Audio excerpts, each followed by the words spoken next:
Welcome back, guys. Today we are going to deal with the second most important work in the Age of Revival, that is Les Mottes d'Arthur by Sir Thomas Malory. So, speaking about Sir Thomas Malory, so he is an English writer, and Malory's identity has never been confirmed, but the likeliest candidate is Sir Thomas Malory of Newbold Revel in Warwickshire. Caxton classifies him as a knight prisoner. So there is actually a confusion regarding the authorship of Les Mottes d'Arthur. It's actually known that Les Mottes d'Arthur is written by Thomas Malory, but who is this Thomas Malory? That is a question, or that was a question of debate for quite a short term. And the likeliest candidate is Sir Thomas Malory of Newbold Revel, and he is mostly known by Caxton, or as Caxton classifies him as the knight prisoner, because he is actually a knight. That is why we refer him with the title Sir Thomas Malory, and at the same time he was also a prisoner.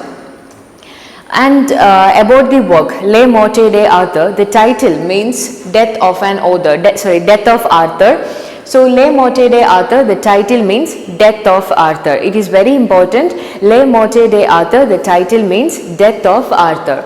An important work of Arthurian literature. Actually, in the previous video, we have already discussed about three matters: the matter of Britain, matter of Rome, and matter of France. And in matter of Britain, we already spoke about King Arthur and about the legends of King Arthur and the other knights regarding the Round Table.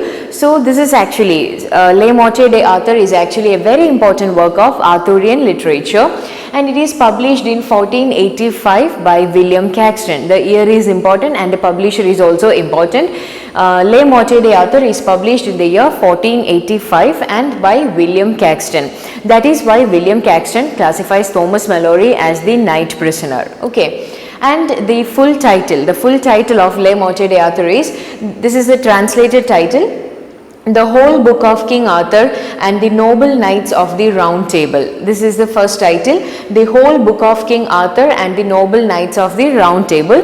Since it's a story about King Arthur and his relationship with other knights, about their adventures and their adventures together, the full title is The Whole Book of King Arthur and the Noble Knights of the Round Table. Moving on. The work, the Les Mottes d'Arthur, the setting is in Britain and in France. Both countries are there.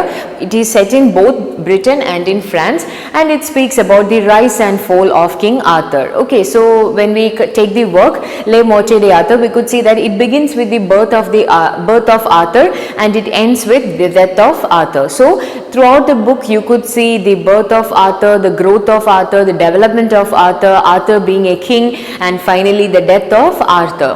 And it also speaks about the brotherhood of the knights. We could see the relationship between Lancelot and Gawain, between King Arthur and Lancelot, King Arthur and Gawain. So it's actually, it also speaks about the brotherhood between the knights. And values of chivalric life, and the source is Monmouth's works, and it is intended as a political commentary. Throughout the work you could see about the criticism regarding many political issues, or how war is considered to be a chivalric act, but at the end everyone loses one or other thing through war, or at the end of the war. So it is basically regarded as a political satire or a political commentary, not satire, sorry, political commentary. And it's about the reworking of existing tales about the legendary King Arthur. So King Arthur is actually a legend or a mythical hero when it comes to British literature, or when it comes to British culture.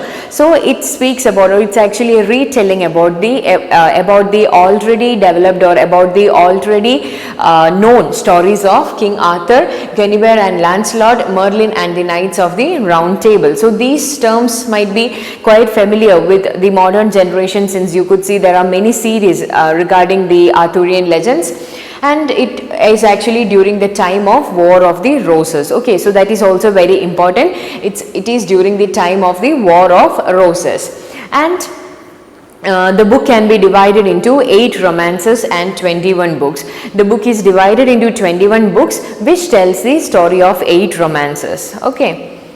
And this is also very important, since Le Morte d'Arthur is a very large work, like with 21 books and 8 romances.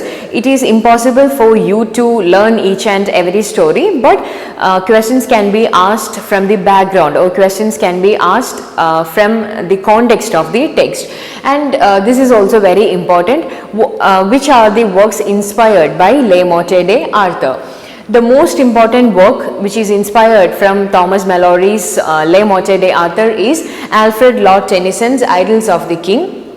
Another work is Mark Twain's A Connecticut Yankee in King Arthur's Court, T.H. White's One and Future King, John Steinbeck, The Acts of King Arthur and His Noble Knights. It is important because it is unfinished. And Edmund Spenser's Fairy Queen. In Fairy Queen also you could see in the next chapter we will speak about Fairy Queen and Edmund Spenser, and there you would know that Fairy Queen is also the story about many knights, and King Arthur is actually the knight who comes in almost every books.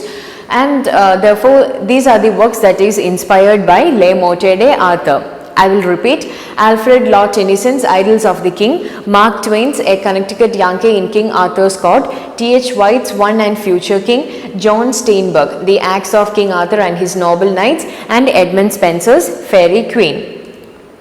Now the book, as I said earlier, it will be really hard for you to learn each and every chapters or each and every plot lines of Le Morte d'Arthur. So I will just brief the entire story, and this is from a net point of view, so try to have this plot line in your mind.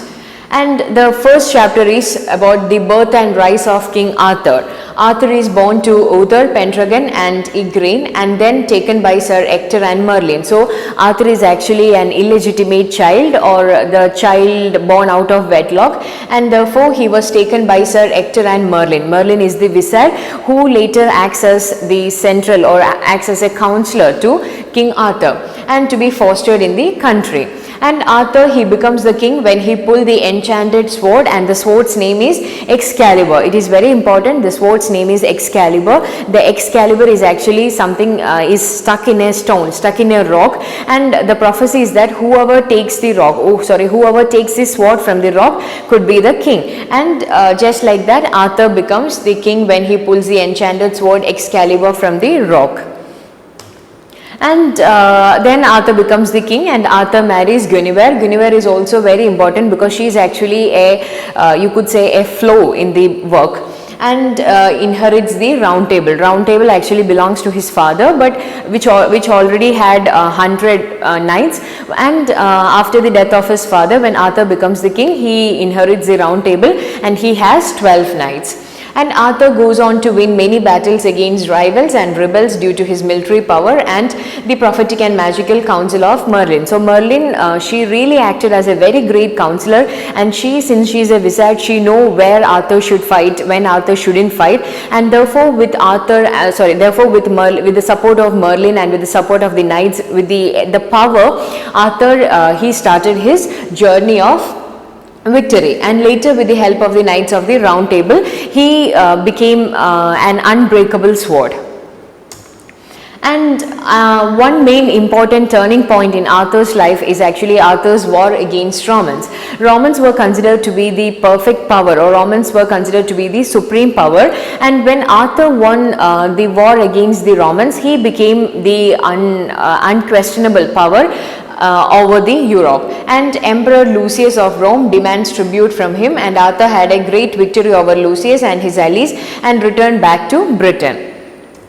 And then Thomas Malory introduces to the most important knight of the Round Table, that is Sir Lancelot. And Sir Lancelot and Arthur, they shared a very great bond of friendship and brotherhood, and Malory establishes Sir Lancelot as King Arthur's most revered knight through numerous episodic adventures. So Malory introduces Lancelot and his heroic adventures, or his heroic episodes, where you could see that Lancelot is actually a very great knight who could even be compared with King Arthur. And also Lancelot always adheres to the Pentecostal oath, assisting ladies in distress and giving mercy for honorable enemies he has defeated in battle. And Lancelot is actually a man, or actually a knight, who is described as a man with soft heart, because if his enemies plead for him for mercy, he actually gives them. So as per the rules, or as per as what the knight should do during that time, he is supposed to be so chivalric, he is supposed to be so ruthless. But at the same time, Lancelot, he was chivalric, he was one of the most important and revered knight of King Arthur's Round Table, but still he had got this mercy. He was really kind to the people, to the enemies, and even to the ladies in distress. He often saved ladies from captivity, and therefore he is considered to be an idyllic hero in the minds of the women. And he often adheres to the Pentecostal oath. And Mallory also attempts to shift the focus of courtly love from adultery to service by having Lancelot admit to doing everything he does for Guinevere, but he never admit to having an adulterous relationship with her. So here you could see in the story of King Arthur, not in Les Morte d'Arthur, but the real story, or the legendary story of of King Arthur, you could see that Lancelot's and Guinevere's relationship is considered to be the flow of the Round Table. Okay, so they would have been the perfect brothers, they would have been the perfect friends if there was no case of adultery between them. But here you could say that Thomas Malory actually gives more importance to friendship, gives more importance to the service of Sir Lancelot to King Arthur, rather than speaking about the adultery. And therefore he attempts to shift the focus of courtly love from adultery to service by having Lancelot admit to doing everything he does for Guinevere, but never admit to having an adulterous relationship with her. And then Malory introduces the story of Sir Gareth. It's a short part that primarily deals with the adventures of the young Sir Gareth in his chivalric quest for Lynette and Lina. So it's not that important, but I am telling you because you have to just remember the name. Sir Gareth, in Les Morte d'Arthur, he is also another knight whose story is being narrated. Then comes the legend of Tristan and Isolde, the tales of Sir Tristan of Lyonne and Sir Dedan, Sir Palamede, Sir Alexander the Orphan. They are together known as La Corte de Malais. They are actually a number of people together, and a variety of other knights. So you could see the different knights, their stories, the bond with each other when throughout the Les Morte d'Arthur. And another important topic, or another important romance that happens here, is about the quest for the Grail.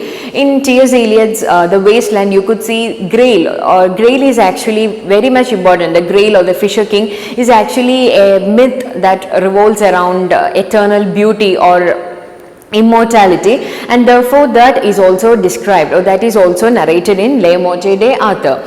The adventures of many knights in their quest to achieve the Holy Grail. So the concept of Holy Grail is actually very important from literary point of view, because in modern or postmodern works, you could see that there are many works that gives references to the concept of Holy Grail or the quest for Holy Grail. So the adventures of many knights in their quest to achieve the Holy Grail. Gawain is the first to embark on the quest for the Grail. So Gawain, we know, Sir Gawain is also a knight of King Arthur of the Round Table. We have already discussed about the story of Sir Gawain in the Gawain and the Green Knight.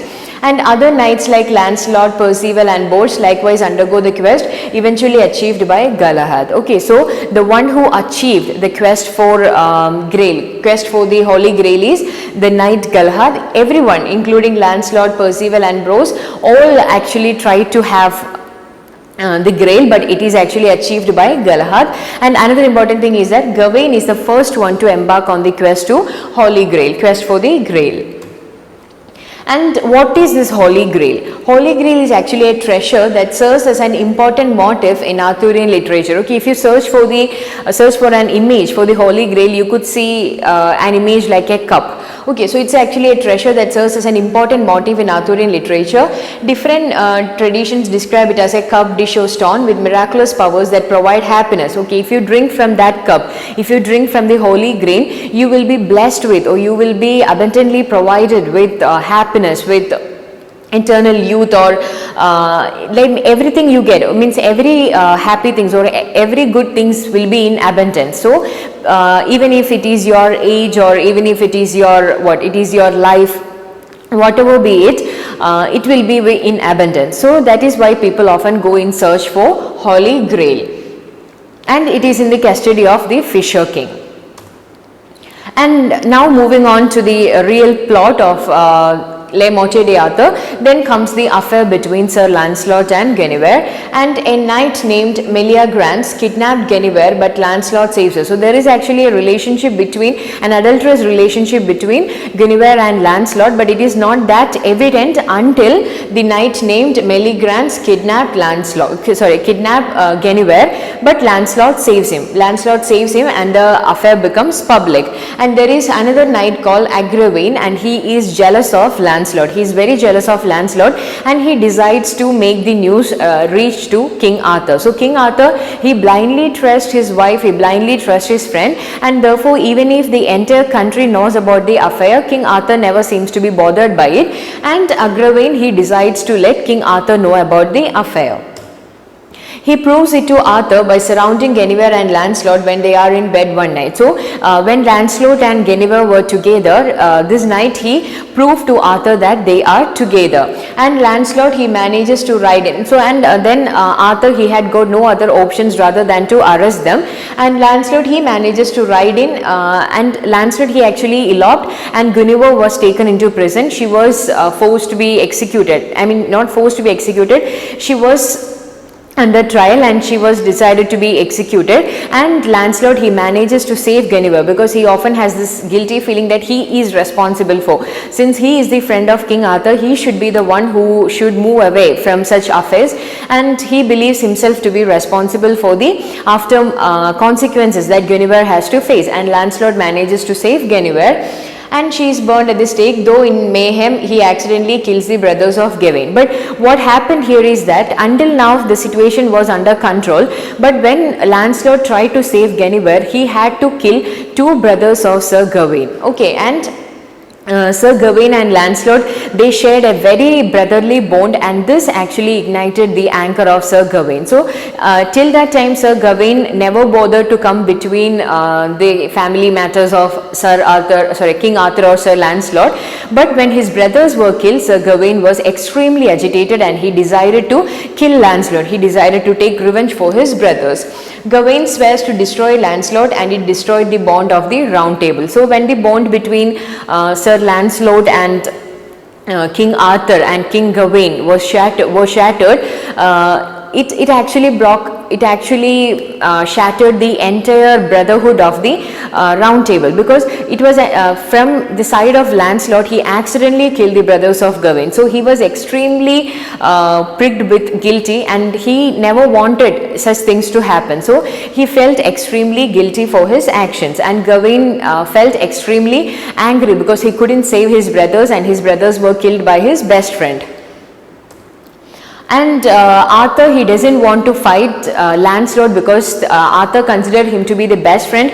Even if he felt like Lancelot betrayed him, he never wanted to fight him. But Sir Gawain forced Arthur to fight for him because he wanted revenge. He wanted revenge for his brothers. And Sir Modred.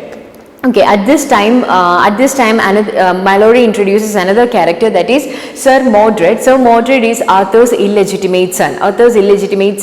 And this is actually the time where Sir Modred, he could be the king, because King Arthur and Gawain, both of them went to fight against Lancelot, and the entire area, the entire kingdom is under the control of Sir Modred. He takes the throne in his absence and plans to marry Guinevere.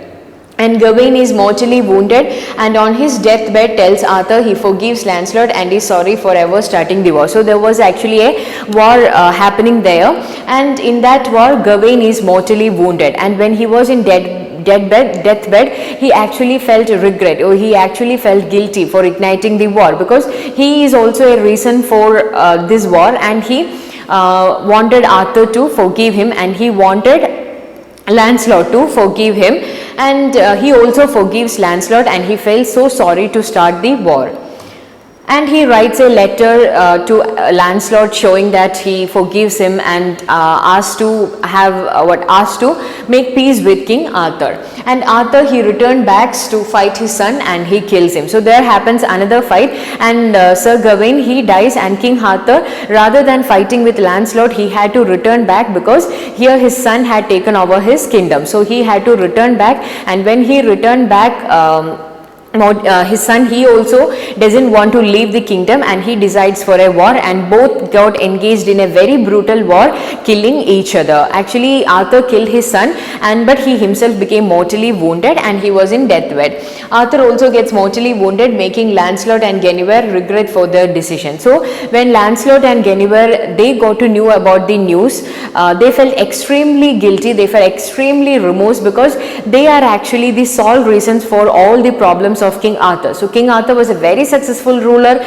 loved by everyone, but at the same time, just because of the adulterous affair between Lancelot and Guinevere, the entire brotherhood, the entire round table had fallen apart, and Arthur's son had also died, leaving the kingdom with no ruler.